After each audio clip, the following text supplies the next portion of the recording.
Je suis très heureux d'être là aujourd'hui pour représenter le prix La Voix des blogueurs et La Voix des lecteurs en général. Juste rapidement, le prix La Voix des blogueurs, c'est un prix qui est remis tous les ans à Montreuil et qui récompense un roman de littérature ado. Cette année, on y réfléchissait depuis à peu près le début du prix. On a décidé de franchir le pas et de doter financièrement le prix La Voix des blogueurs.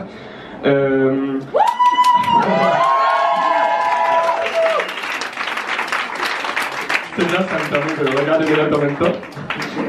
Et c'était notamment pour valoriser une littérature qu'on défend depuis tout ce temps, une littérature qui est poussée, investie et dynamique. Et donc on voulait le faire de manière aussi poussée, investie et dynamique. On est très content d'avoir pu le faire grâce au soutien de tous ceux qui ont contribué à la cagnotte. Et je pense qu'eux aussi, on peut applaudir tous ces gens qui ont donné pour la cagnotte à les blogueurs. Donc 615 € ont pu être remis ce matin à l'autrice vainqueur du prix La Voix des blogueurs.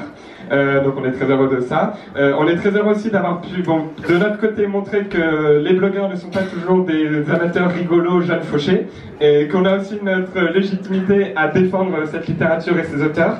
On est très heureux de pouvoir donner ce message que les auteurs ont aussi besoin de ce soutien financier, que c'est un métier précaire et que c'est un métier qui n'est pas seulement un métier de littérature, mais un métier qui demande de l'investissement et donc qu'on investisse dans ces auteurs.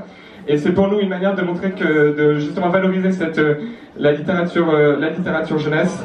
Parce que si 615 € ont pu être récoltés grâce à plein de lecteurs et de lectrices, ça montre que des choses sont possibles et que ce n'est qu'une question de volonté pour nous, que ce n'est pas parce que si ces institutions, toutes celles qui remettent des prix sans doter, il y a des questions financières, mais il y a aussi une question de volonté, et que quand il y a des différences comme un prix littéraire adulte de 30 000 € et des prix littéraires jeunesse de 300 € ou rien qui remettent, c'est qu'il y a un problème de valorisation de la littérature jeunesse. Donc on pense que la défense des auteurs et des autrices de littérature jeunesse commence aussi par la valorisation de leur littérature.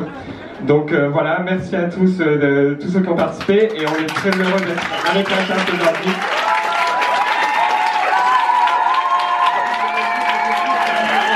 Et on invite tous les lecteurs, toutes les lectrices à suivre les auteurs et les autrices, à soutenir leur cause et à crier donc avec nous « Plus pas mon auteur, plus pas mon autrice ».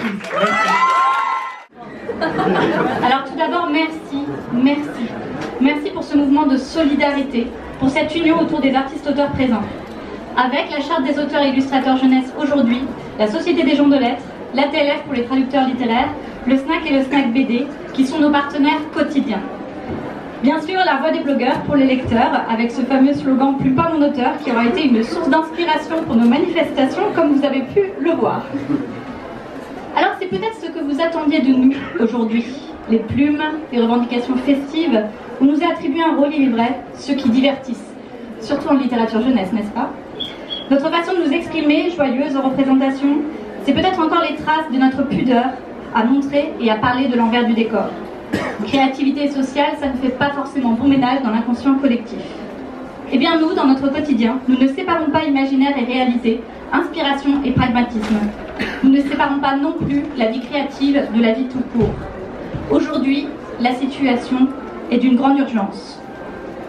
Sans auteur, pas de livre, pas de salon non plus, car qui les lecteurs viennent-ils voir aujourd'hui? Les personnes en chair et en os, qui sont d'une façon ou d'une autre, qui ont d'une façon ou d'une autre dialogué avec leur intériorité. Car derrière ces livres, tous ces livres, derrière ces couvertures, eh bien, il y a des êtres humains, il y a nous, devant vous. Nous voici donc tout emplumés, pour ne pas dire déplumés. Non pas sagement assis, là, derrière nos tables de dédicaces, mais debout parce que nous comptons bien avoir voix au chapitre. Nous, auteurs et illustrateurs, sommes une population très hétéroclite. Certains vivent de leur art et d'autres pas. Quoi qu'il en soit, si écrire et dessiner n'est pas toujours notre métier principal, notre acte de création n'exclut pas la notion de travail. Alors bien sûr, le temps de la création est difficilement saisissable et quantifiable. La rémunération de l'auteur, c'est avant tout une spéculation de la part de son éditeur. Quelle valeur accorde-t-il à ce roman, à cet essai, à cet album, à cette bande dessinée? Quel potentiel littéraire et artistique aura-t-il décelé? Quel potentiel commercial? Nous avons, il est vrai, choisi une voie estampillée d'un grand principe qui se nomme l'incertitude. Incertitude de la prochaine idée, incertitude de ce que sera demain, incertitude de si notre livre sera ou non un succès de librairie. C'est un choix, oui, un choix que nous assumons pleinement. Mais ce choix ne signifie pas que nous devons être sacrifiés. Il y a quelques années, les États généraux de la bande dessinée ont lancé un signal d'alarme. 36% d'auteurs de BD sous le seuil de pauvreté. Oui, c'est une réalité de laquelle nous préférions être un peu plus lointaine. Et la récente étude du ministère de la Culture et du CNL sur la situation économique et sociale des auteurs du livre, qui date de 2016-2017, est une première mouture visant à capter le quotidien et les conditions d'une population finalement souvent inconnue. Alors les 4 mots qui reviennent le plus dans la bouche des interrogés, suspense, précarité, passionnant, difficile et mal payé. Voilà, certains se reconnaîtront. La conclusion de cette étude est la suivante, une dégradation du revenu des auteurs. Alors l'édition jeunesse, c'est 324 millions de chiffre d'affaires, plus 5,2% de croissance et plus de 16 000 titres par an. L'édition, c'est une industrie culturelle et le secteur jeunesse a le vent en poupe. C'est d'ailleurs le secteur éditorial qui exporte le plus d'œuvres à l'étranger. Par nos créations, nous participons à la vitalité et à la réussite d'une économie. Nous vantons donc la créativité, la diversité et l'originalité incroyable de la création française à l'international. Mais qu'est-ce que la création? Eh bien, la création, ce sont les créateurs. Et aujourd'hui, dans quelles conditions créons-nous?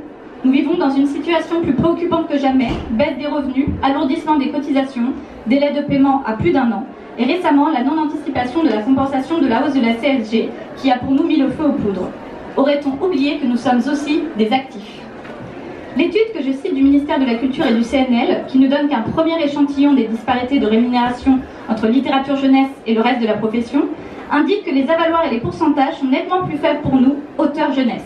C'est aussi le cas pour information pour les traducteurs qui traduisent des œuvres de littérature jeunesse. Empiriquement, la charte le constate depuis toujours et n'a cessé de tirer la sonnette d'alarme sur cette inégalité inacceptable. Les avaloirs et les pourcentages sont en moyenne, d'après ces études, 2 fois inférieurs. Les justifications économiques de nos interlocuteurs s'entendent dans une pure logique de rentabilité d'entreprise. Mais cette inégalité repose sur un usage qui est bien installé. La différence de coûts de fabrication, qui sont soi-disant plus élevés, mais alors que devrait-on dire des coûts de fabrication de la bande dessinée, où les avaloirs et les pourcentages sont plus conséquents? Eh bien, ce ne sont pas pour nous des arguments recevables. C'est simplement admettre que nous, les auteurs jeunesse, nous sommes une variable d'ajustement. Cet usage ne peut plus durer. De la même façon qu'un enfant n'est pas une moitié d'être humain, eh bien un auteur de littérature jeunesse n'est pas une moitié d'auteur. Nous rencontrons prochainement le syndicat national de l'édition pour entamer un dialogue sur ce sujet. Mais il serait bien trop caricatural et simpliste de résumer la situation sociale actuelle des auteurs de littérature jeunesse uniquement aux usages de rémunération des éditeurs, bien qu'ils nous préoccupent. Tout d'abord, nous savons, et je tiens à préciser, qu'il y a éditeurs et éditeurs, de la petite maison d'édition artisanale au grand groupe, du PDG d'une entreprise à l'étudiante en CDD et qui continuera ses missions en freelance. Je pense qu'on en connaît tous un certain nombre. Les réalités sont plurielles, les cas variés. Les éditeurs sont nos partenaires et nous aspirons à un dialogue et à une compréhension mutuelle.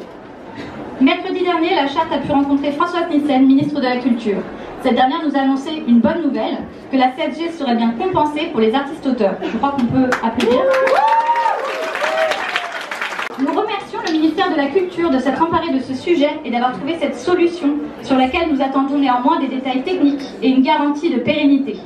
Nous demandons que les associations et syndicats d'auteurs, regroupés dans le Conseil permanent des écrivains, soient associés aux réformes les concernant, sachant que de profonds changements arrivent. Oui.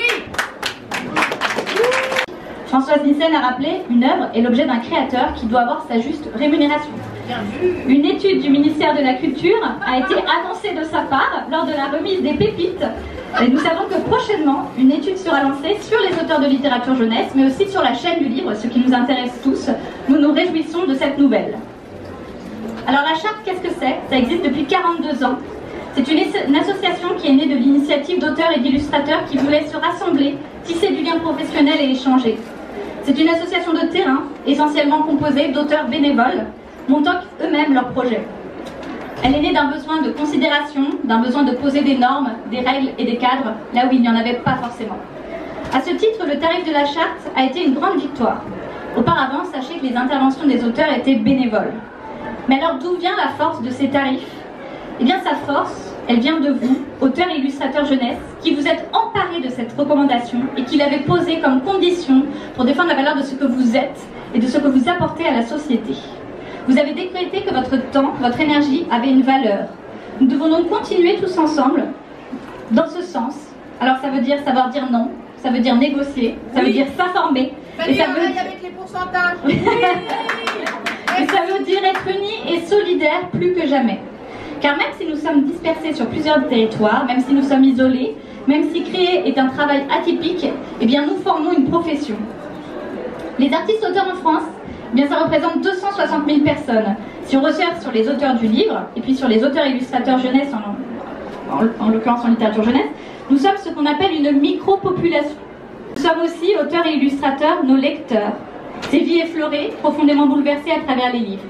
Parce qu'un livre, qu'est-ce que c'est? Sinon une façon de communiquer des pensées, des émotions, des expériences, des sentiments, des connaissances avec d'autres individus, sans aucune contrainte de temps ni d'espace.